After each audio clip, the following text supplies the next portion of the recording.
In Tanya, we are on the top is page Nun Ches. At the bottom is page 214. And we're going to start 2, 4, 6, 8, 10, 11 lines in the bottom of the page.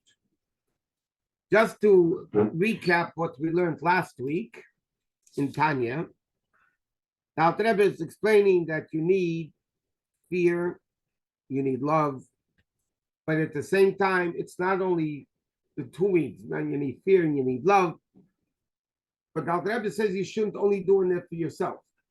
You should be doing it for the sake of Klal Yisrael, that Hashem's Shechina, Hashem's divine presence, should rest amongst all the Jewish people.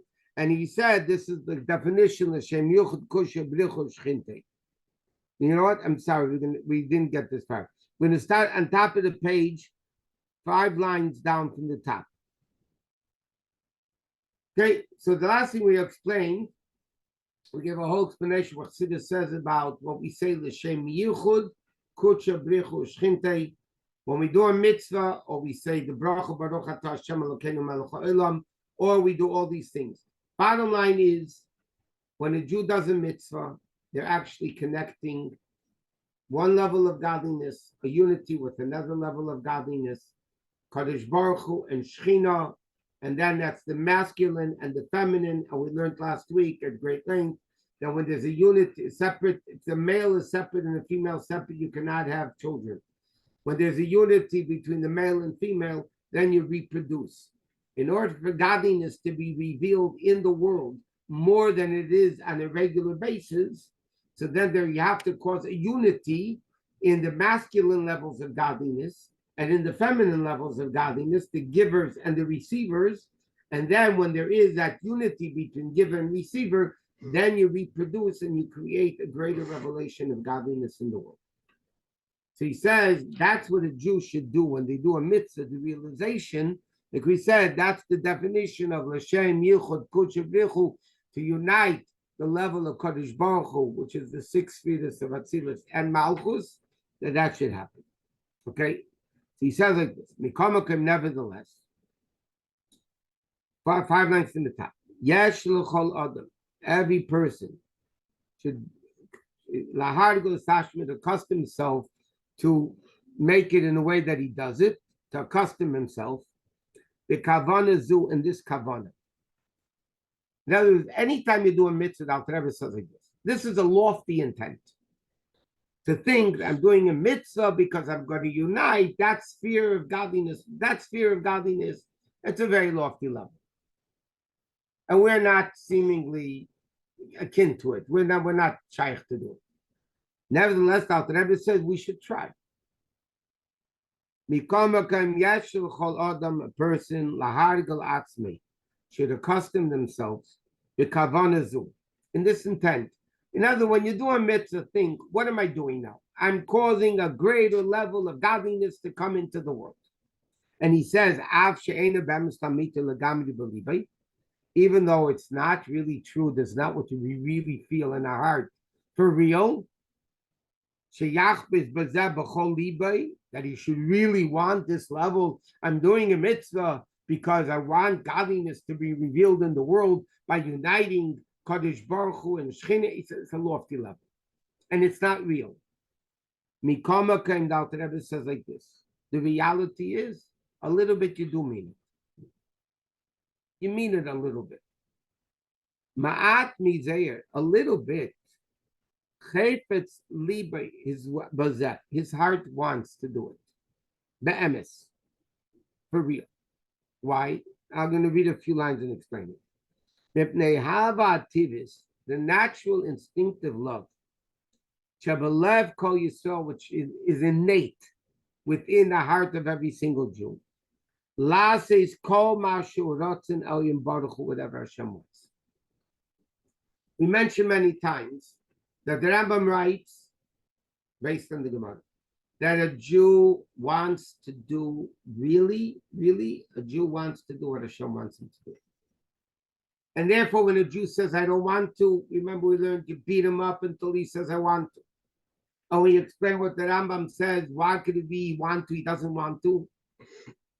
The Rambam says you really do want to. You might not even be aware of it. When you get a Jew to put on tefillin, and you get a woman to light Shabbos candles, the reality is, even though they say, I don't want to do it, the reality is that's not the real them.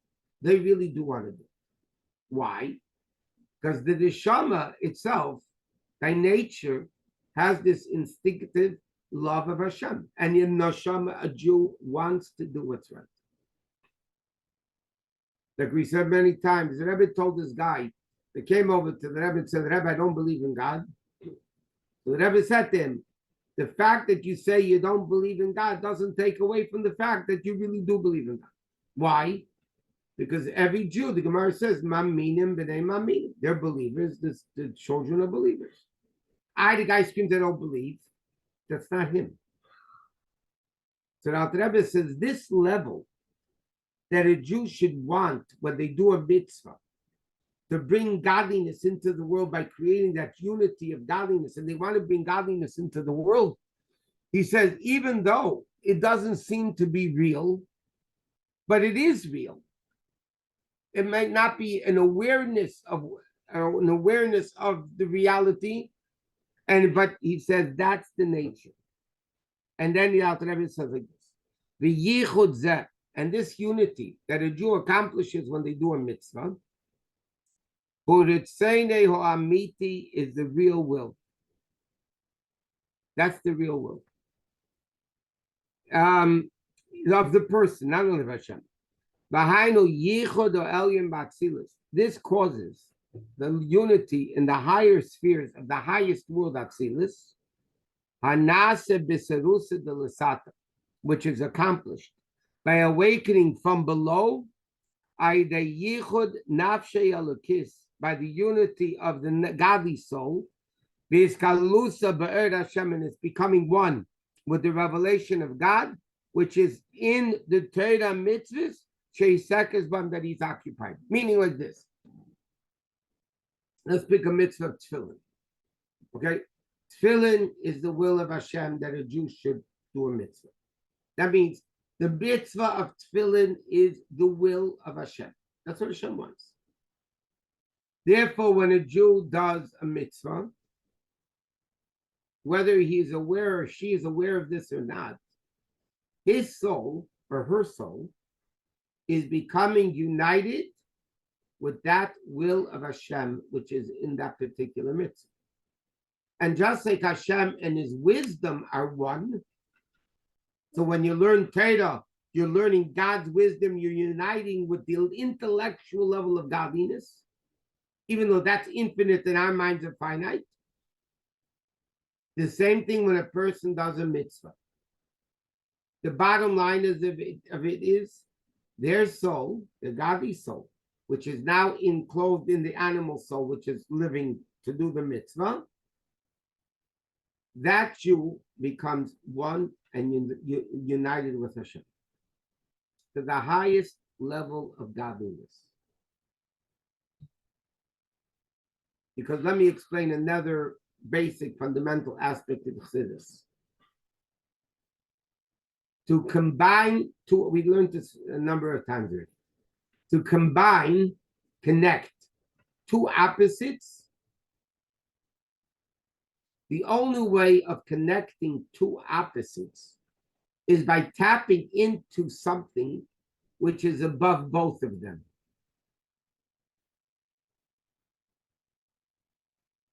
Which means fire and water are opposites.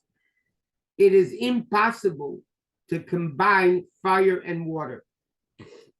Either the fire will extinguish, the water will extinguish the fire, or the fire will evaporate the water. They cannot coexist. Why can't they not coexist? Because they're two opposites. Spiritual and physical are more opposites than fire and water. Because fire and water have a common denominator. They're both physical. They're both physical. They take up space. They take up dimensions. They have a connection between. Yes, their nature is opposite to the extent they cannot coexist. But the bottom line is, Ruchni and Gashmi, spiritual and physical, are way opposite. Nature and supernatural are two opposites. Finite and infinite are two opposites. If we cannot combine fire and water, how in the world can we combine spiritual and physical, finite and infinite, nature and supernatural? How can we combine those two? Who says we combine those two? So it's simple. You take a physical object and you do a mitzvah with it, it becomes holy. You take paper and you make a sefer out of it, the sefer becomes holy. That means in the physical paper, there's a spirituality of godliness. You bench this, the candle becomes holy. You're doing a mitzvah with it. You're making a bracha on it. You're doing a mitzvah with it. How can we do that? Because the answer is, when a Jew does a mitzvah, what really is happening, how can they connect the spiritual and the physical? Because they're tapping in to the essence of Hashem, which is above physical and spiritual, above finite and infinite, and above natural and supernatural. And again, we learned it a number of times there, but it's fundamental. And it's not that easy of a concept to understand because our brains are finite. We are finite people. But the more we hear it, the more we get it, then we understand it. We try to understand it a little bit better. If somebody asks a question, and this is really what Dr. Rebbe is saying over here. If somebody will ask you a question, is God spiritual or physical? The immediate answer that a normal person would give is, of course, God's spiritual. God's not physical. God is spiritual. But in reality, that's not a true statement. Why? Because if Hashem is spiritual, you are limiting him that he's not physical. That itself is a limitation. If you have infinite and finite, if you say is Hashem infinite or finite, so of course everybody's going to say Hashem is infinite, but that's not a true statement, because that itself is a limitation that he's infinite and not finite. That itself is a limitation. And the bigger problem is, we learned many times, if Hashem is infinite, how could he create finite? You can't create what you're not. If Hashem is only spiritual, how can he create physical? So what's the answer? The answer is Hashem is not spiritual, he's not physical, he's not finite, he's not infinite, he's not natural, he's not supernatural. We don't understand what it means. But one thing we know, he's above both. He is above both. He is the real infinite that's not even limited, that it's infinite, not finite. So what is he? He's above it. Therefore, because he's above it,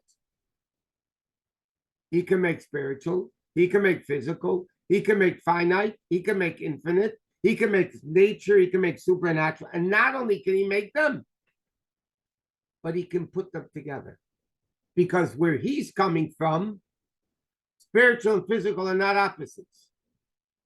Spiritual and physical become opposites when they become defined as an entity called physical and spiritual. But before something is finite or infinite, before spiritual or physical, before nature is supernatural, there's no difference. So because Hashem is all above that, because Hashem is above all of that, therefore he can make spiritual, he can make physical, and then he can combine both together. So now, what are we saying? We're bringing down a greater level of godliness where? In the physical world. So what are we bringing godliness? What is godliness in the physical world? The physical object of the mitzvah becomes godly, becomes spiritual, becomes holy. How could that be? In Gan Eden, that can't happen. You know why it can't happen in Gan Eden? Because Gan Eden is a limited spiritual world. It's a limited spiritual world. Therefore, you can make finite holy. You can't make Gashmi physical holy. There is no physical there. There are no mitzvahs there. Why are there no mitzvahs there? Because the whole concept of a mitzvah is for the neshama to be in a body, which is, by the way, the unity between spiritual and physical, that they become inseparable. In other words, how is it possible that a spiritual soul could be in a physical body and become inseparable? That only comes from the power of Hashem, which is above both, above the neshama, above the body, and therefore you can combine them. And therefore, after Matan Torah, not before, after the Torah was given, what did Matan Torah accomplish? Anechi, the first word, I am who I am, no name, the way God is in his essence, which is higher than Hashem, which is the infinite, and Elokecha, which is the finite. So when a Jew does a mitzvah, they have the ability to make this unity of godliness, which causes the unity down here of physical and spiritual simultaneously, which in essence means the revelation and connection to the essence of Hashem. Now, this is what the neshama wants to do. The neshama feels it.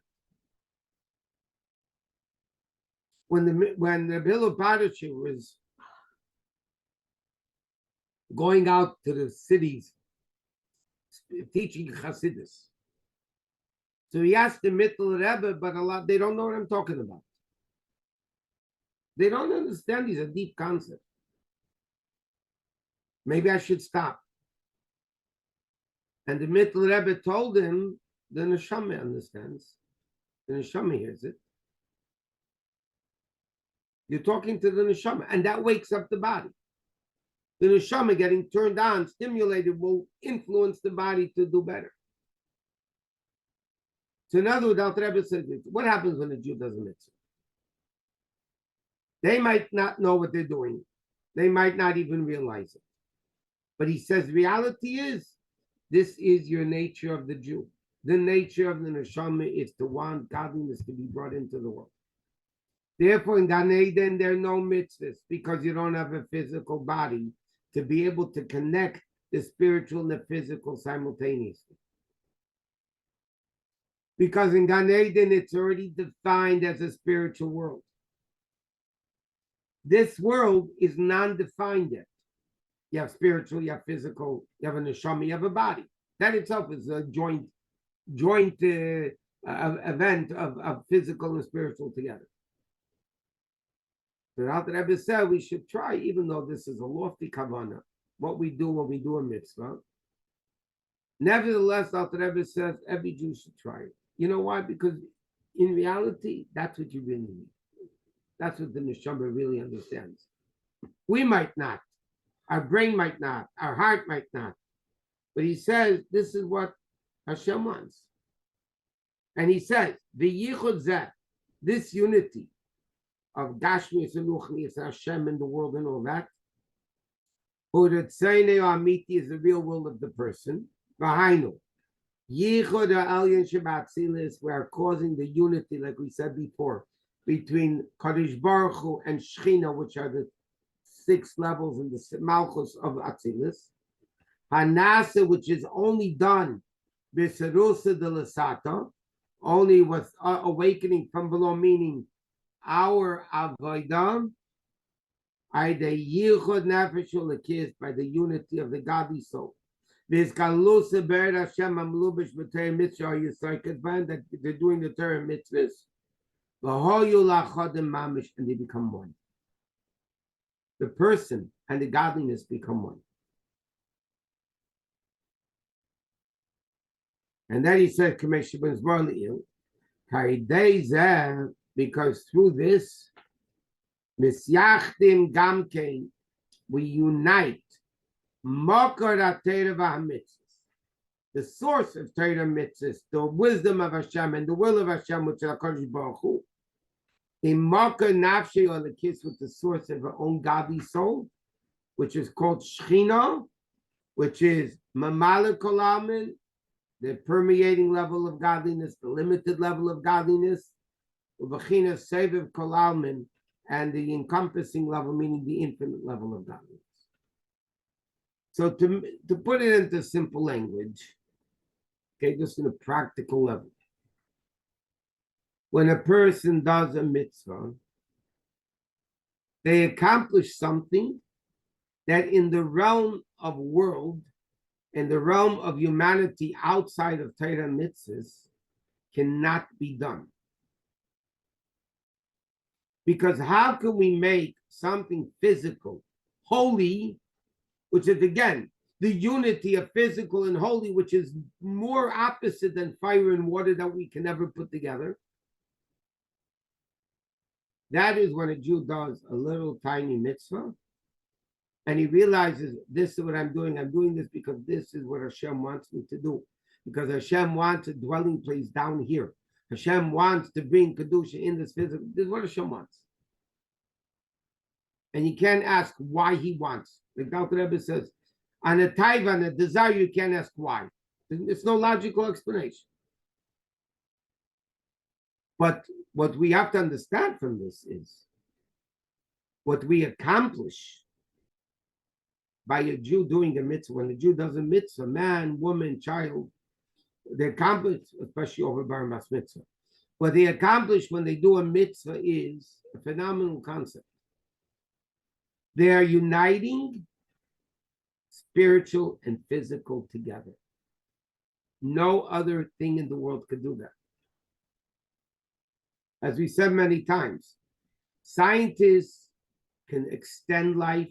You could take a stem cell and make it, broaden it. You can spread it. But to create life is a physical mathematical impossibility. You can expand it, but to create life, why? Creating life by definition means you're putting spirituality in a physical being. You can't do that. It's impossible. But when a Jew does a mitzvah, they can do it. And that's up to us. And he says, no matter who the Jew is, whether they say, nah, I'm not interested, I'm doing it because that's how I have to do it. You know, this habit, I have to give the impression my parents want, whatever it is. Bottom line is that this person now is becoming, like the Rebbe said many times, we become a partner with Hashem in creation, that the Rebbe defined to mean that from creation, we become creator. Because we're becoming a partner with Hashem in creation. Hashem wanted it, the purpose of creation is to create a dira b'tachtainim, a dwelling place for Hashem in a low physical world. So what did Hashem do? Hashem created the physical. That's his part in creation. What's our part in creation? To bring the spirituality into the physical, the Kedusha, the holiness. So if Hashem created the physical world, and now we bring the Kedusha into the world, so we're finishing Hashem's creation. The purpose of creation is a dwelling place for Hashem. meaning bringing God's essence into the world. God doesn't, of course he could have done it. That's not what he wanted. Hashem wants that we should do it. So he made the world, and now he says to the Jew, you do part 2. And when you do part 2, you're finishing my project. So we're becoming creators. We are, as human beings, we're bringing life, spirituality into something physical, but scientifically it's impossible to do. And he says, Avol yichud nafshe, the unity of his soul, v'hiskalalusa ba'er havaya, and its unity with Hashem, liyas la'achodim, to be one, the will of the neshama, the nefesh, the neshama, to be one with Hashem, v'zeh chafetz kol adam yisrael be'emes lamite lagam. The neshama really wants to be one with Hashem. So when you do a mitzvah and we reveal godliness into the mitzvah, we're just revealing what the neshama really wants to do. B'chol lev v'chol nefesh, with all their heart and soul, me'ava hativ, even from the natural instinctive love only. Hamasutar is belev kol Yisrael, which is hidden in the heart of every single Jew. The dafka by to cling to Hashem, v'leli parted, not to be separate, God forbid. V'li'esdiches v'nivdo chas v'sholem, to be separate, torn away, and separated. Mi'yichudei v'asmutze yizbarach b'shomei, not to be separated from Hashem in any way whatsoever. There's a very interesting about it. The Gemara says, Chassidus brings it down a lot. Ein adam ever aveda elim kein nichnas beroshtus. It's impossible for a Jew to do a sin unless if a foolish spirit entered his heart. Roshtus, a foolish spirit. What's the foolish spirit? So in modern day language, it would be called temporary insanity. The problem is in the secular system, temporary insanity works as a defense, but not in Yiddishkeit. And Chassidus gives an example like this. The Gemara says, what is the sign of an animal that's crazy?